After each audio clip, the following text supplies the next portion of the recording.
Europe is discussing the possibility of sanctions against Russian aluminium. This was reported by the Reuters news agency. The European Aluminium Industry Group has prepared an internal memorandum which was reviewed by journalists. We are talking about one of the world's largest primary aluminium producers, Rusal. Earlier sanctions were imposed on it, but Europe has not been able to completely refuse supplies from Russia.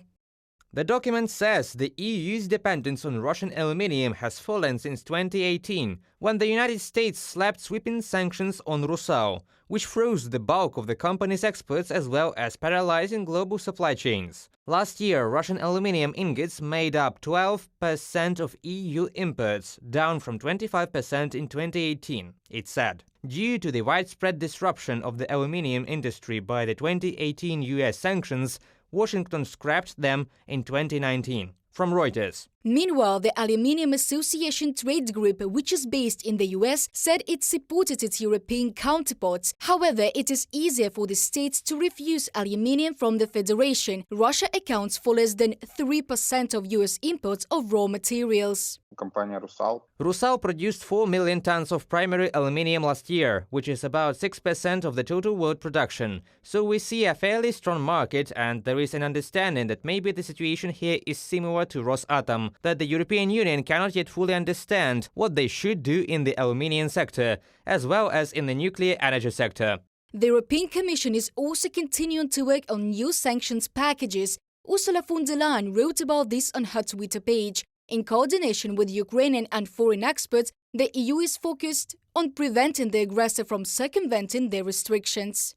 Glad to discuss with our EU sanctions envoy David O'Sullivan about enforcement of EU sanctions against Russia and tackling circumvention. Coordination with our partners is crucial. We remain strongly committed to weakening Russia's war machine through sanctions. Ursula von der Leyen, President of the European Commission, on Twitter. Domestic factors are also undermining the Russian economy. Experts attribute the failure of Yevgeny Prigozhin's rebellion to the fall of the ruble in relation to the dollar and euro. Businessmen from the Federation are afraid of instability and are gradually withdrawing money from Russian banks. This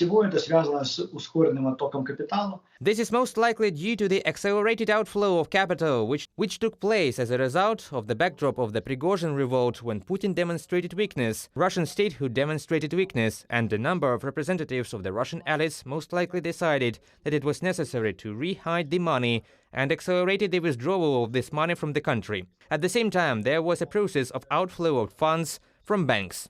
Another factor in the ruble's fall, according to experts, is the growing budget deficit in Russia. According to the latest data, it amounts to almost 4 trillion rubles. Reported by Diana Kolesnik, Larisa Zubenko, UATV News.